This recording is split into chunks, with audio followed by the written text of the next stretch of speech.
There's a moment that happens to almost every married man, usually when he's not expecting it. He's at a bar, a coffee shop, maybe just walking down the street, and he sees him.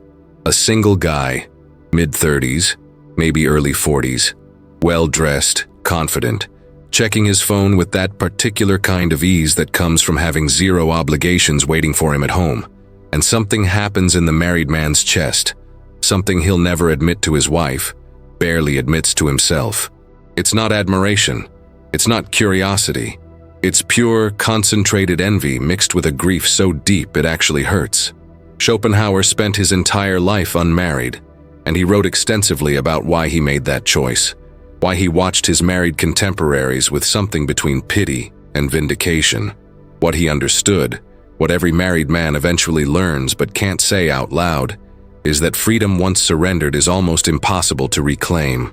Stay with me because I'm about to show you the psychology behind this silent observation, this secret longing that millions of men carry but never voice.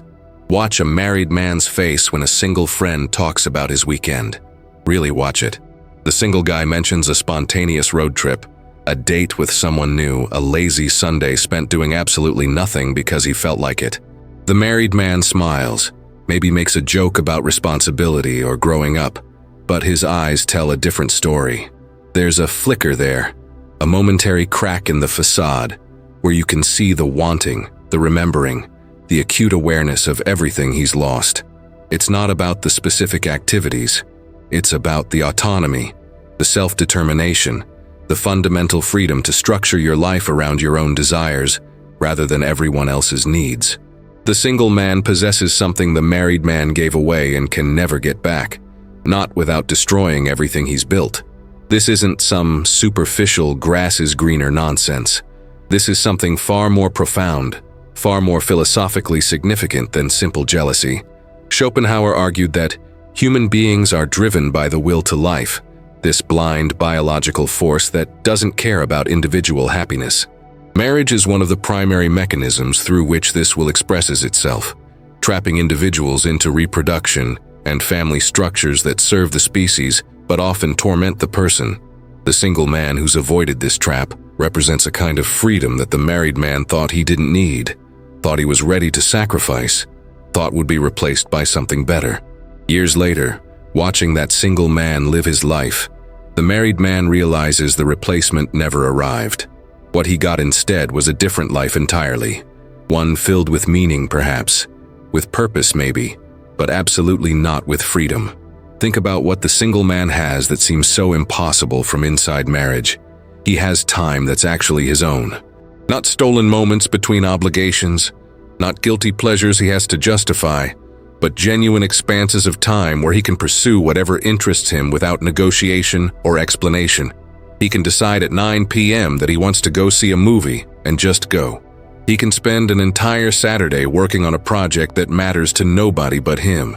He can stay out late with friends without a text checking when he'll be home, without the subtle guilt trip that awaits if he stays too long. This sounds trivial until you've lost it. Then it feels like the difference between breathing freely and breathing through a straw. The married man remembers this freedom as a kind of Eden he was expelled from. And here's the truly painful part. He chose to leave. Nobody forced him. He walked out of that garden voluntarily, believing the promises about what waited on the other side. Partnership, they said. Companionship, they said. A fuller, richer life, they said. And maybe some men get that. Maybe some marriages deliver on those promises. But the men I'm talking about, the ones who watch single men with that particular kind of longing, they're the ones who discovered that the promises were oversold and the costs were underdisclosed. They're living in the reality behind the marketing, and it looks nothing like what they were told to expect. Schopenhauer never married, and he watched his married friends sink deeper into what he saw as a kind of voluntary servitude. He wasn't cruel about it, but he was honest. He recognized that marriage satisfied biological imperatives and social expectations, but he questioned whether it satisfied the individual man. His answer, based on careful observation, was usually no. The married man serves his family, serves his wife's emotional needs, serves his children's endless requirements, serves the mortgage and the social obligations and the in-laws, and the carefully maintained image of domestic success.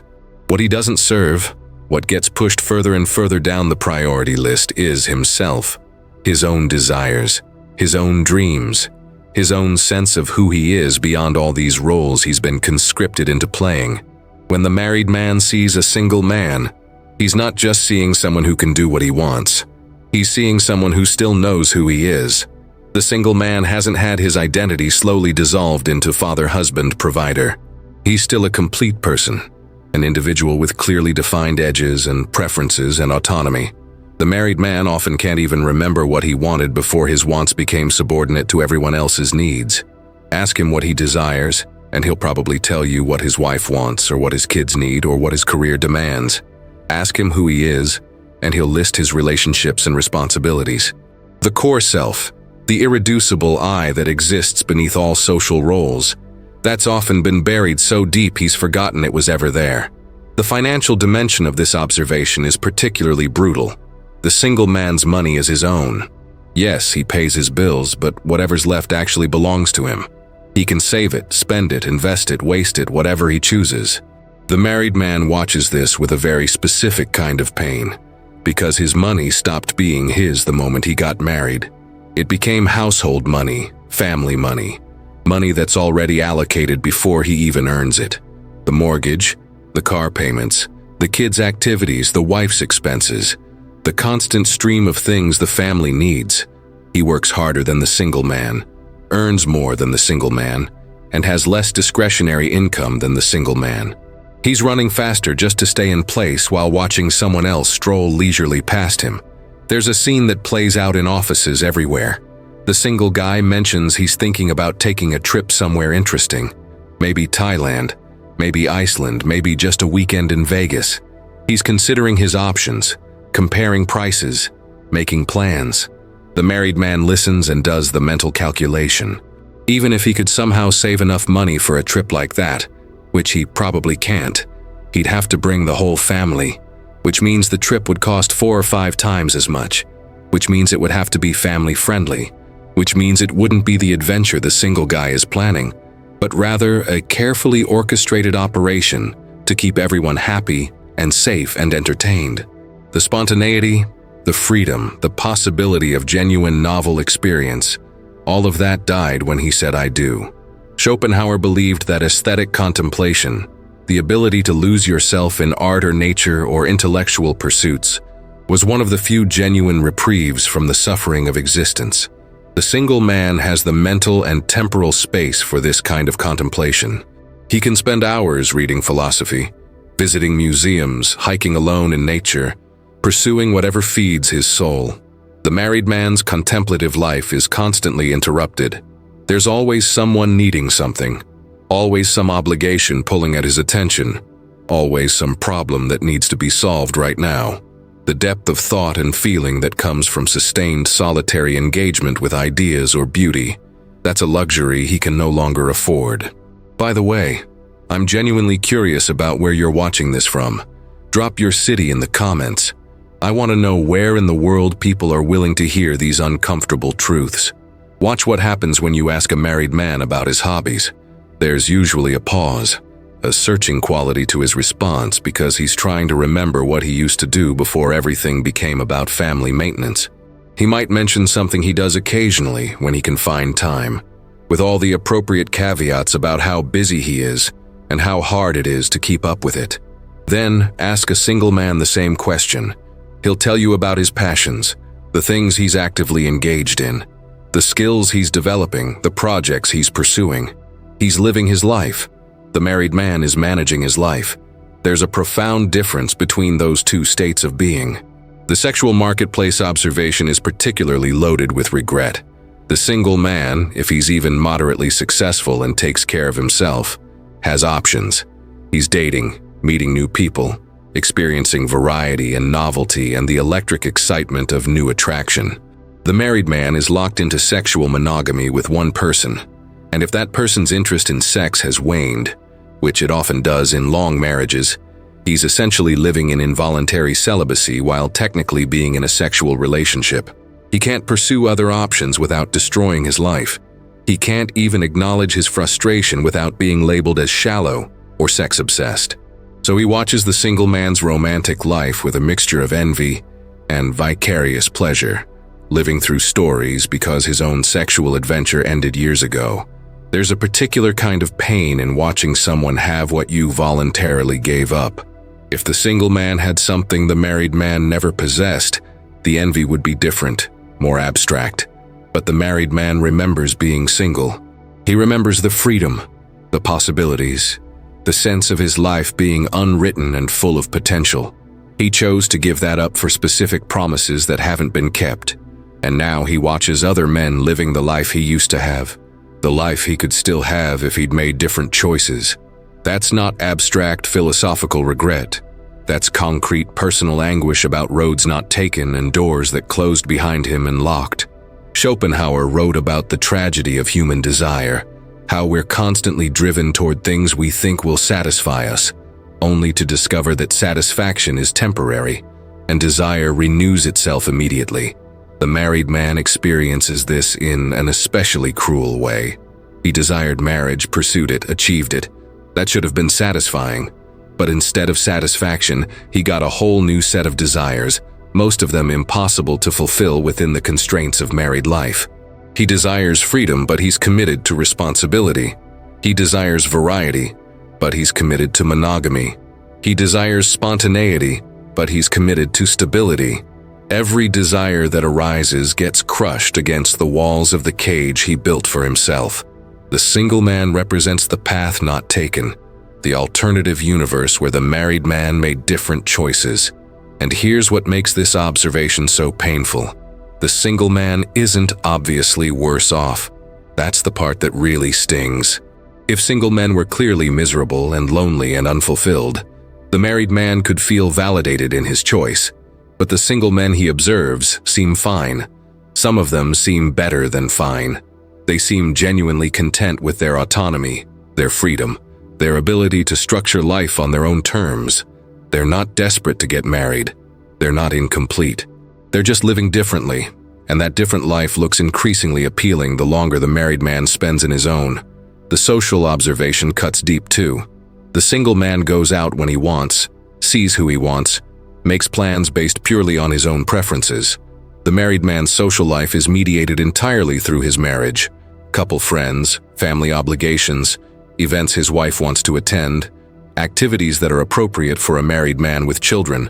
His wild friends from his single days have mostly drifted away, either because his wife didn't like them, or because he didn't have time for them, or because the gulf between their lifestyles became too wide to bridge. He's surrounded by people but often feels more isolated than he did when he was actually alone. Here's a specific moment that happens more often than anyone talks about. The married man is having a conversation with a single friend, and the single guy casually mentions something completely ordinary from his perspective. He went to a concert on a Tuesday night. He spent the weekend binge-watching a show he wanted to see. He bought something expensive because he wanted it and could afford it. These tiny moments of autonomous decision-making, things the single man doesn't even think about because they're just normal life. These land on the married man like small bombs. Each one is a reminder of what he can't do anymore, of the 1,000 tiny freedoms he gave up that he didn't even know were freedoms until they were gone. Schopenhauer argued that life oscillates between suffering and boredom, and marriage demonstrates this perfectly through the lens of how the married man views single life. When his marriage is actively difficult, full of conflict or distance or resentment, he suffers and watches single men with intense longing. When his marriage is stable and calm, he's often bored, going through predictable routines, and he watches single men with a different kind of envy for the variety and excitement and unpredictability in their lives. There's no state where he's content not to look, not to compare, not to feel that small, persistent ache of regret. The morning routines tell you everything you need to know about the difference. The single man wakes up when his body naturally wakes, or when he's set his own alarm for his own reasons. His morning is his own. Coffee and silence if he wants it, music if he prefers, the news, a book, whatever suits his mood. The married man wakes to chaos. Children needing breakfast, backpacks that can't be found, permission slips that should have been signed yesterday. A wife who's already stressed about her day and needs him to handle 3 things before he's even fully conscious. By the time he leaves the house, he's already exhausted, and the single man's day is just peacefully beginning. This isn't a one-time thing. This is every single day for decades. The accumulation of these moments, this constant erosion of peace and autonomy, it grinds away at a man's soul in ways that are hard to articulate, but impossible to ignore. The married man watches the single man make decisions with a speed and clarity that seems almost supernatural from his perspective. Should I take this job opportunity in another city? The single man thinks about whether he wants it, whether it's good for his career, whether the city appeals to him. Decision made. The married man has to consider his wife's career, his kids' schools, his wife's proximity to her family, whether the housing market is favorable, whether the new city has good school districts, whether his wife will be happy there. What should be a personal career decision becomes a family negotiation, with so many variables that the right answer becomes impossible to determine. So often he doesn't pursue opportunities that would be perfect for him because they don't work for the collective, and he watches single men advance their careers more aggressively, more strategically, while he's stuck optimizing for everyone's happiness except his own. Schopenhauer understood that the individual will and the universal will are often in conflict. The married man lives this conflict every day. His individual will wants freedom, novelty, autonomy, the ability to pursue his own path. The universal will, expressed through biology and social pressure and the needs of his family, demands that he sacrifice those individual desires for the continuation of the species and the maintenance of social structures. The single man has managed to keep his individual will primary, to structure his life around his own needs and desires, rather than subordinating them to larger forces. The married man sees this and recognizes it as a kind of victory he was convinced wasn't possible or wasn't worth pursuing. Now he's not so sure. The health and fitness observation is particularly revealing. The single man who cares about his appearance and fitness can make it a priority. He can go to the gym when it works for him, can meal prep according to his own dietary goals, can sleep enough because his schedule allows it. The married man's health and fitness are constantly compromised by family demands. He'll skip the gym because his wife needs him to watch the kids. He'll eat whatever convenient garbage is available because there's no time to prepare healthy food. He'll stay up late handling household tasks and wake up early for kid duties, running on chronic sleep deprivation that's just accepted as normal for fathers. He watches the single man maintain his physical vitality and sees his own body deteriorating not from age but from neglect. That's actually a form of sacrifice that nobody acknowledges or appreciates. There's a specific conversation that happens between married and single men that's loaded with unspoken subtext. The single man mentions he's thinking about making a major life change, maybe going back to school, maybe starting a business, maybe moving abroad for a year. The married man's immediate internal response is a wave of impossibility. He could never do something like that. Too many people depend on him. Too many obligations would be disrupted. Too much stability would be threatened. So he offers cautious advice, talks about being responsible, mentions all the risks and complications. But what he's really doing is explaining to himself why he can't have adventures anymore, why his life has to be small and safe and predictable. The single man listens politely and then does the thing anyway, and the married man watches from his cage, adding another layer to his resentment. Schopenhauer wrote extensively about the nature of suffering and how much of it is self-imposed through our attachments and desires. The married man's suffering comes largely from attachment to a vision of what his life was supposed to be, to promises that were made implicitly or explicitly about what marriage would provide. When he watches the single man, he's confronted with evidence that maybe those promises weren't true, maybe the sacrifice wasn't necessary, maybe there was another way to live that would have left him happier and more fulfilled. This creates cognitive dissonance that's almost unbearable. Either he made a terrible mistake that's irreversible, or he has to defend his choices by insisting that the single man's apparent contentment is an illusion. Most married men oscillate between these positions, never fully committing to either because both are too painful to accept completely. The creative and intellectual life of the married man often atrophies in ways that become starkly visible when compared to single peers. The single man can pursue intellectual interests deeply, can read challenging books, can engage in creative projects that require sustained focus and mental energy. The married man is too tired, too fragmented, too constantly interrupted to maintain that kind of cognitive engagement. His intellectual life becomes shallow by necessity. He reads articles instead of books, watches documentaries instead of engaging with primary sources, thinks in spare moments instead of in dedicated contemplative sessions.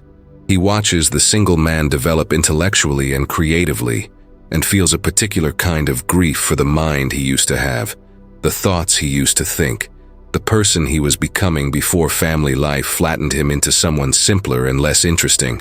The observation gets especially painful during milestone moments. The single man turns 40 and celebrates by taking an adventure trip with friends, by making a bold career move, by reinventing some aspect of his life because he can. The married man turns 40 and it's about the family party, about his kids making him cards, about his wife organizing something nice. And it's lovely in its way, but it's not about him, not really. It's about him in his role as father and husband. The autonomous individual celebrating his own existence and journey, that person doesn't get a party. That person has been absorbed into the family unit so completely that his birthday becomes another family event rather than a personal milestone. He watches the single man's authentic celebration of self and feels the absence of his own selfhood like a phantom limb. Money becomes symbolic of everything else he's lost. The married man makes good money, let's say 80,000 or 100,000 or even more. The single man makes less, maybe 60,000. But the single man has discretionary income. He has savings that are actually his. He can make financial decisions based on what he wants rather than what everyone needs. The married man makes more and has less, which is such a perfect metaphor for marriage itself. More responsibility, more work, more stress, more productivity, and less of everything that actually makes life feel like it's worth living. Less freedom, less autonomy, less sense of control over his own existence. The single man has found a way to maximize life satisfaction per dollar earned. The married man is just converting his life force into resources that other people consume. Schopenhauer believed that the wise person minimizes desire and attachment, achieving a kind of freedom through renunciation and clear seeing. The single man who's consciously chosen to remain single often embodies this wisdom. He's renounced the conventional path not out of inability but out of recognition that it wouldn't serve him. He's free in a way that the married man, who followed the conventional script, will never be. And the married man sees this, recognizes it as a form of philosophical victory, and has to live with the knowledge that he chose the other path, the path of attachment and obligation and endless desire that can never be satisfied. The single man chose freedom. The married man chose what he thought would be fulfillment and got a life sentence of striving instead. The simple pleasures become luxuries. The single man can have a lazy Sunday, can sleep in, can do nothing if he feels like it. For the married man, Sunday is often the most demanding day of the week. Family breakfast, church or activities, household projects, kids' sports or events, family time that's carefully orchestrated and exhausting. There's no opting out, no lazy morning in bed, no unstructured time to just exist without purpose or productivity. He watches the single man describe a weekend of rest and relaxation and feels like he's hearing about some exotic foreign country he'll never get to visit. Rest isn't a right. It's something he has to steal in small moments when nobody's watching, and even then it comes with guilt because there's always something he should be doing instead.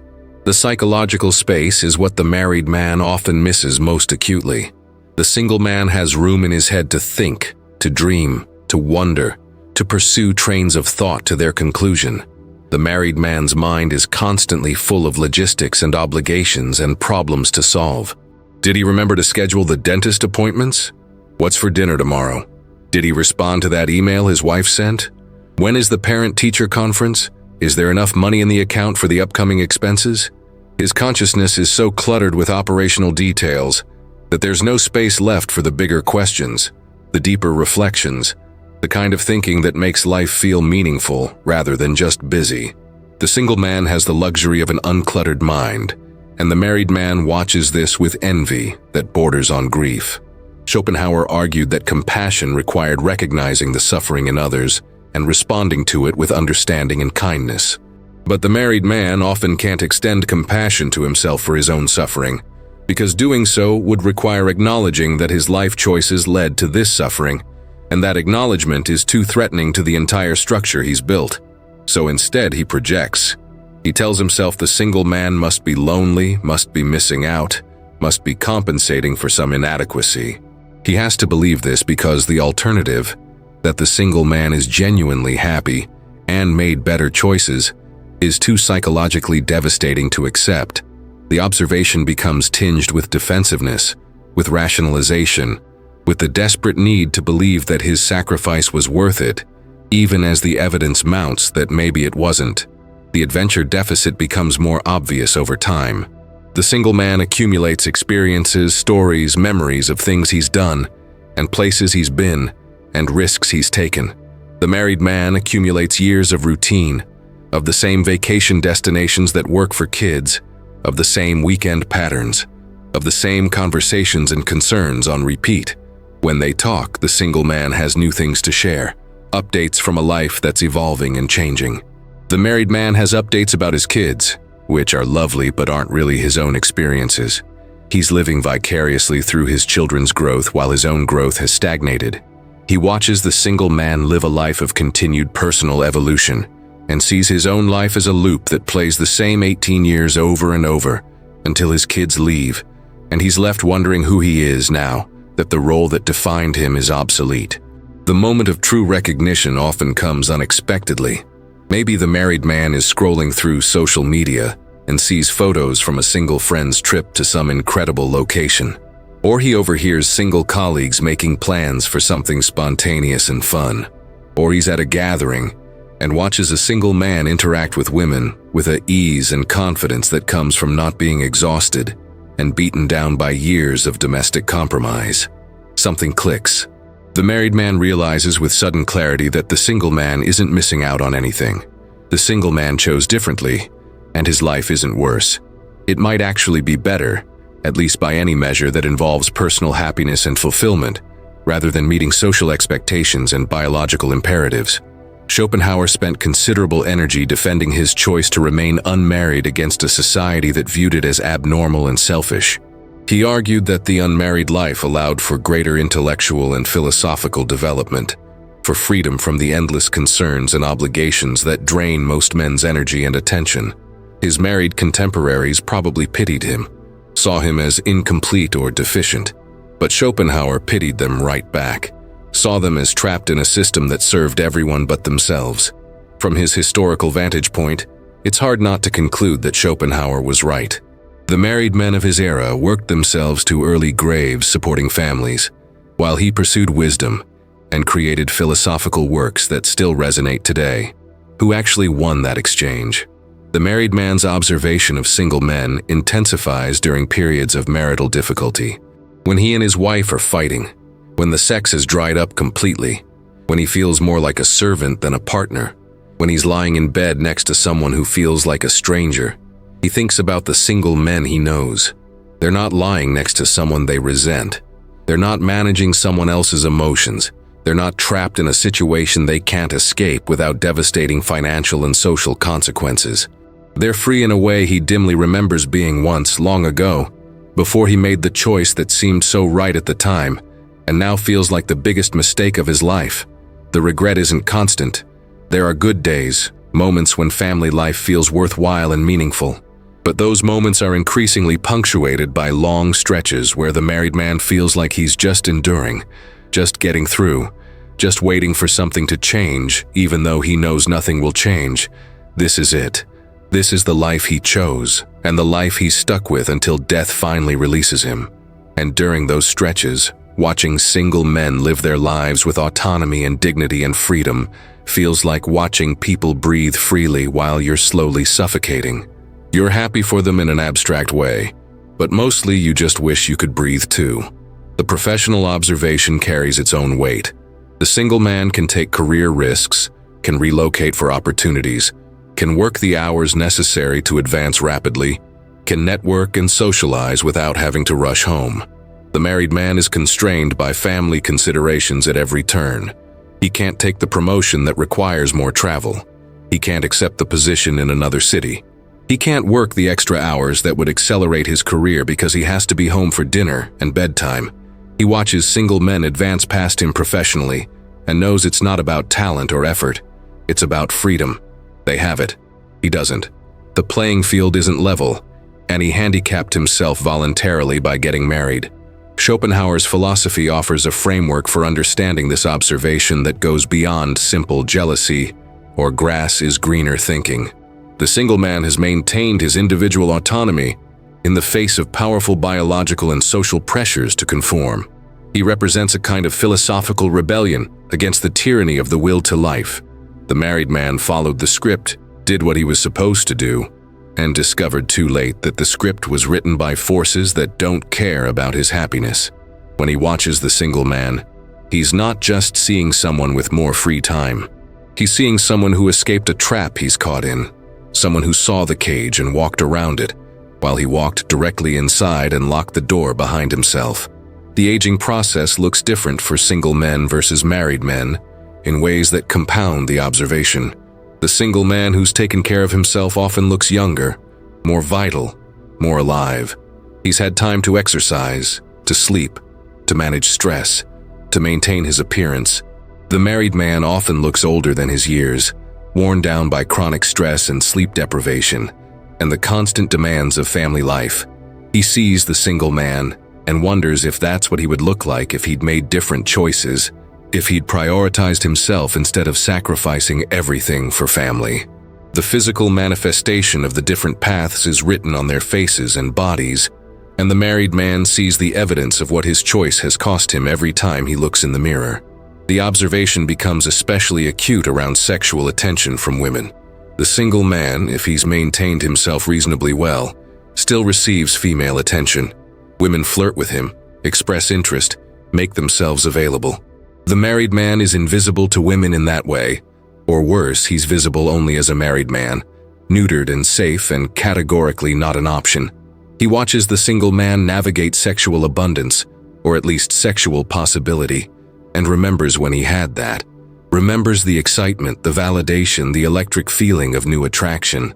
Now he goes months or years without any woman looking at him that way, and even if they did, he couldn't act on it without destroying his life.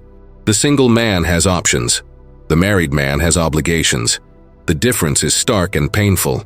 Schopenhauer wrote that the world is my representation, that reality is fundamentally shaped by how we perceive and interpret it.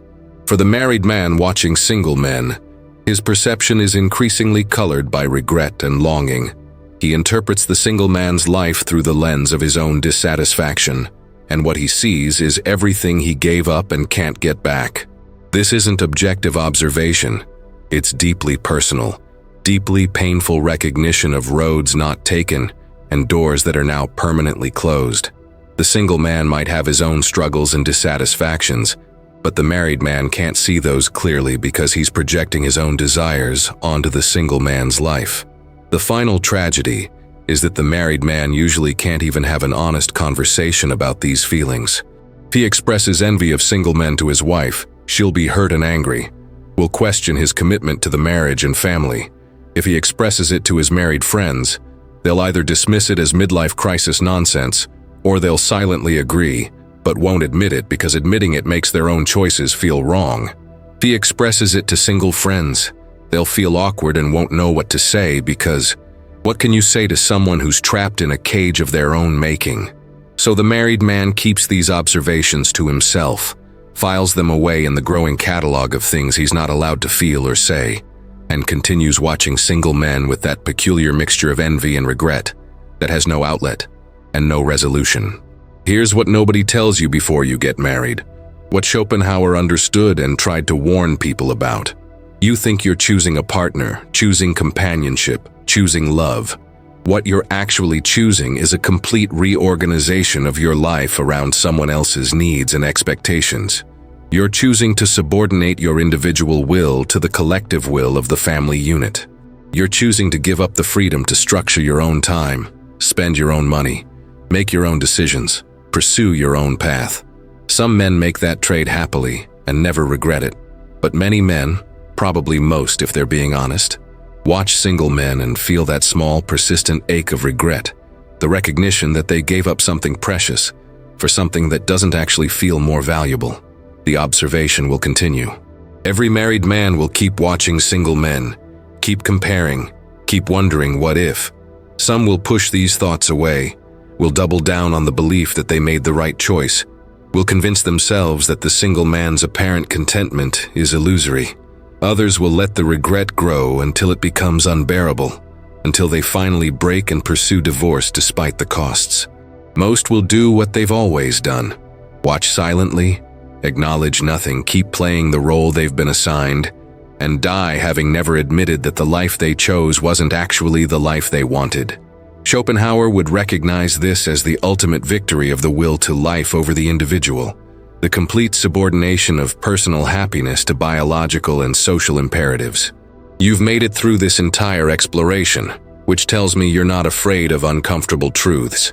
You're willing to look at realities that most people prefer to ignore.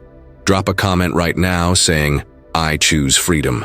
3 simple words that acknowledge what we've discussed here, that represent a refusal to accept conventional narratives without questioning them.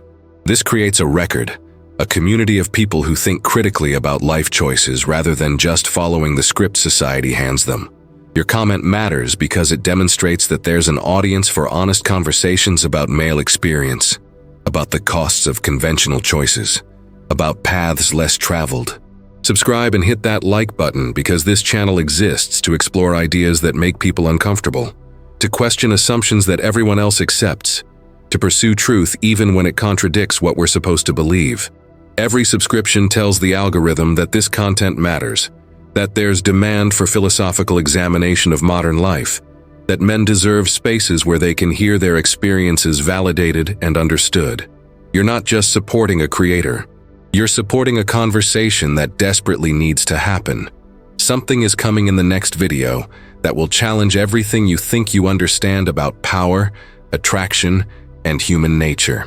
The concepts I'll reveal operate beneath the surface of every interaction you have, invisible to most people, but crystal clear once you know what to look for.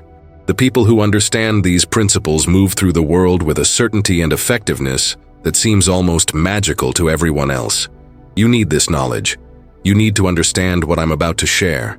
Make sure you're subscribed because missing this next piece would leave you operating with an incomplete map of reality, and that's a disadvantage you can't afford.